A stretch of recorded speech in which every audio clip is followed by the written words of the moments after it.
ಹಂಗೆ ಯಾವ ವಸ್ತುಗಳು ನಮ್ಮನ್ನು ಕಾಪಾಡೋದಿಲ್ಲ. ಕೆಲವೊಂದು ಜನ ಏನು ತಿಳ್ಕೊಂಡರು, ನಾ ಹನುಮಾನ್ ರಕ್ಷಾ ಕವಚ ಇಟ್ಕೊಂಡ್ರ, ಬಲಮುರಿ ಶಂಖ ಇಟ್ಕೊಂಡ್ರ, ಏಕಮುಖಿ ರುದ್ರಾಕ್ಷಿ ಇಟ್ಕೊಂಡ್ರ, ಅಥವಾ ಉಂಗುರದೊಳಗೆ ಏನೇನೋ ಹರಳುಗಳನ್ನು ಹಾಕೊಂಡ್ರ ಏನೋ ನನಗೆ ಒಳ್ಳೆಯದಾಗ್ತೈತಿ, ಅವ್ರು ನನಗೆ ಕಾಪಾಡ್ತಾವ ಅಂತ ತಿಳ್ಕೊಂಡಾರೆ. ಮೂಢನಂಬಿಕೆ. ಅಲ್ಲವರ ಒಂದು ವಚನ ಹೇಳ್ತಾರೆ ನೋಡಿ,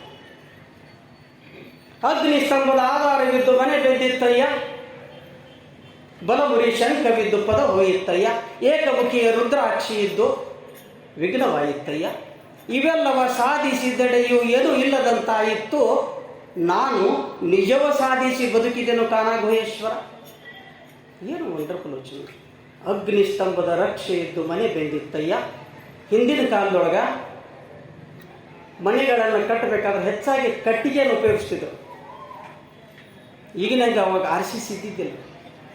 ಕಟ್ಟಿಗೆ ಮನೆ ಇದ್ದಾಗ ಒಂದಿಟ್ಟು ಅಗ್ನಿ ಅನಾಹುತ ಆಗುವಂಥ ಭಯ ಇರ್ತಿತ್ತು. ಅದಕ್ಕೆ ಅಗ್ನಿ ಅನಾಹುತ ಆಗಬಾರ್ದಂತ ಅಗ್ನಿಸ್ತಂಭ ಎಂಬ ವಿಧಾನ ಅಳವಡಿಸ್ತಿದ್ರು. ಅವಾಗ ಈಗ ಹೆಂಗೆ ವಾಸ್ತು ವಿಧಾನ ಅಳವಡಿಸ್ತಾರಲ್ಲ ಹಂಗೆ ಅಗ್ನಿಸ್ತಂಭ ವಿಧಾನ ಇತ್ತು.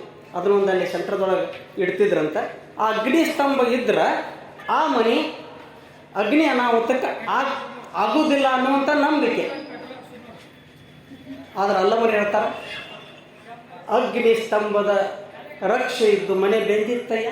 ಅಗ್ನಿಸ್ತಂಭದ ವಿಧಾನವನ್ನು ಅಳವಡಿಸಿದ ಮನೆಗಳು ಅಗ್ನಿ ಅನಾಹುತ ಆಗಿದ್ದನ್ನು ಕಂಡಿದ್ರು ಕಂಡಾರ. ಸ್ಟ್ಯಾಟಿಸ್ಟಿಕ್ಸ್ ಅದು ಸರ್ವೆ ಮಾಡಿದ್ರು. ಎಲ್ಲೆಲ್ಲಿ ಅಗ್ನಿಸ್ತಂಭ ಅದಾವೋ, ಯಾವ ಮನೆ ಉರಿ ಇರ್ತಾವೋ ನೋಡಿದ್ರು, ಎಲ್ಲೆಲ್ಲಿ ಅಗ್ನಿ ಅನಾಹುತ ಆಗ್ಯಾವ, ಅಗ್ನಿಸ್ತಂಭದ ವಿಧಾನ ಐತ್ಲಿ, ಇದು ಸುಟ್ಟೈತ್ಲ ಅಂದರು. ಅಂದ್ರೆ ಏನೂ ಸಂಬಂಧ ಇಲ್ಲ. ನೀ ಅದನ್ನು ಅಳವಡಿಸೋಬೇಕಾದ್ರೆ ಬಿಡು.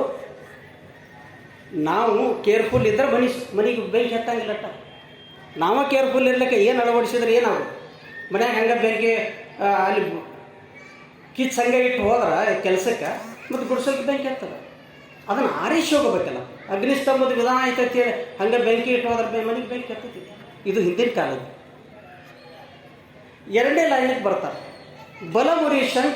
ಈಗ ಹೆಂಗೆ ಅಗ್ನಿಸ್ತಂಭದ ವಿಧಾನ ಐತಿಲ್ಲ, ವಾಸ್ತು ವಿಧಾನ ಬಂದೈತಿ, ಹೊಸದಿದು, ಮಾಡರ್ನ್ ವಾಸ್ತು ವಿಧಾನ ಅಳವಡಿಸಿಕೊಂಡ್ರೆ ಭಾಳಷ್ಟು ಜನ ಏನು ತಿಳ್ಕೊಂಡರು, ನಮಗೇನೂ ತೊಂದರೆ ಬರೋಂಗಿಲ್ಲ, ನಾವು ಆರಾಮದಿಂದ ಇರ್ತೀವಿ, ನಮಗೆ ಆರ್ಥಿಕ ಸಮಸ್ಯೆ ಬರೋಂಗಿಲ್ಲ, ಮಾಲಕ್ ಇದಾಗ ಕೋಲಿ ಒಳಗೆ ಮಕ್ಕೋಬೇಕು, ಅವಾಗ ಆರೋಗ್ಯದಿಂದ ಇರ್ತಾನು, ಏನೇನೋ ಹೇಳಿ. ಆದರೆ ಸಿದ್ದೇಶ್ವರ ಶ್ರೀಗಳು ವಾಸ್ತು ಹೇಳ್ತಿದ್ರು. ವಾಸ್ತು ಅಂತಂದ್ರೆ ಮನೆ ಹಿಂಗೆ ಕಟ್ಟಬೇಕಲ್ಲ, ಸರಿಯಾಗಿ ಗಾಳಿ ಬೆಳಕ ಬರಬೇಕು. ಅಗ್ನಿ ಒಳಗೆ ಅಡಿಗೆ ಮನೆ ಯಾಕೆ ಇರಬೇಕಂದ್ರೆ ಸೂರ್ಯನ ಬೆಳಕಿನ ಕಿರಣಗಳು ಮುಂಜಾನೆಯಲ್ಲಿ ಬಂದು ಅಲ್ಲಿ ಅಡುಗೆ ಮನೆ ಒಳಗೆ ಏನು ಕ್ರಿಮಿ ಕೀಟಗಳು ಸಾಯ್ತಾವೋ ಅದಕ್ಕೆ ಒಂದಿಷ್ಟು ಅಲ್ಲಿ ಇರಬೇಕಷ್ಟ. ಇರಲಿ ಹಂಗೆ ಸಾಧ್ಯ ಇಲ್ಲ ಅಂದ್ರೆ ಇಲ್ಲ, ಬೇರೆ ಕಡೆ ಕಟ್ಟಬೇಕು. ಮತ್ತೇನು ಮಾಡೋದು? ಇದ್ರೆ ಕಟ್ಟೋದು, ಇರ್ಲಿಕ್ಕೆ ಇಲ್ಲ. ಮನೆ ಬಾಗಲ ಚೇಂಜ್ ಮಾಡೋದಲ್ಲ, ಮನದ ಬಾಗಲ ಚೇಂಜ್ ಮಾಡಬೇಕು, ಮನಸ್ಸಿನ ವಿಚಾರದ ಬಾಗಲ ಚೇಂಜ್ ಮಾಡಬೇಕು. ವಾಸ್ತು ಮುಖ್ಯ. ಮನೆ ವಾಸ್ತು ಮುಖ್ಯ ಅಲ್ಲ, ಮನೆಯೊಳಗಿರುವ ಜನರ ಸಹಕಾರ ವಾಸ್ತು ಮುಖ್ಯ. ಎಷ್ಟು ಸಹಕಾರದಿಂದ ಇರ್ತೀವಲ್ಲ ಅಷ್ಟು ಮನೆ ಚಂದ ಇರ್ತೀವಿ.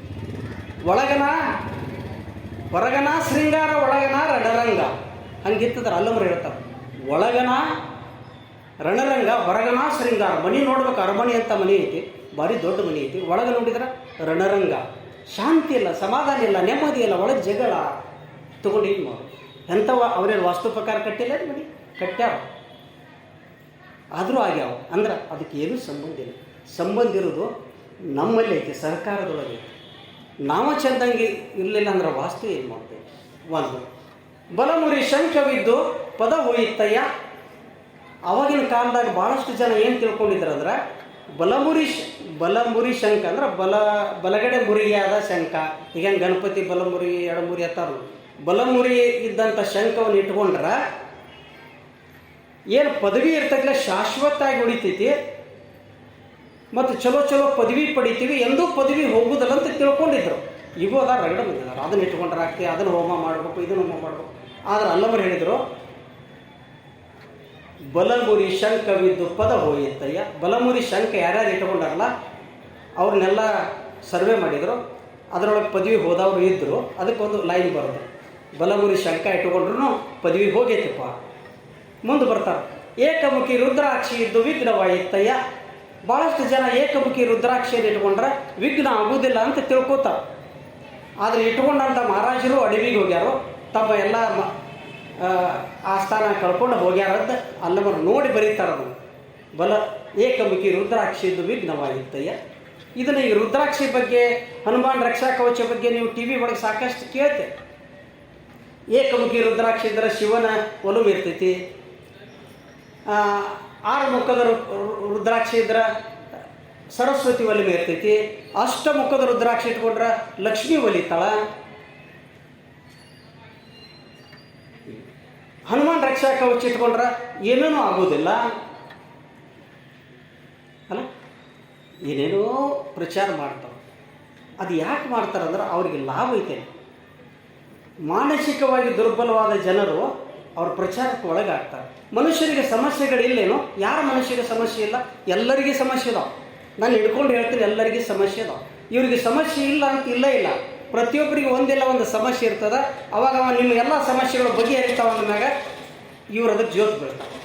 ಮಾನಸಿಕವಾಗಿ ದುರ್ಬಲವಾದ ಜನರು ಅಲ್ಲಿ ಹೋಗ್ತಾರೆ. ನಿನ್ನ ಆರ್ಥಿಕ ಸಮಸ್ಯೆ ಹೋಗ್ತದೆ. ಹುಡುಗ ಇದನ್ನು ಕಟ್ಕೊಂಡ್ರೆ ಹುಡುಗಿಗೆ ಯಶಸ್ಸು ಸಿಗ್ತೈತೆ, ಚಲೋ ಮಾರ್ಕ್ಸ್ ಗಳಿಸ್ತಾನೆ. ಓದ್ಲಾರ್ದು ಚಲೋ ಏನು ಮಾರ್ಕ್ಸ್ ಗಳಿಸ್ತಾನೆ. ಏನು ಕಟ್ಕೊಂಡ್ರೆ ಏನಾಗೋದು ಅಲ್ಲ.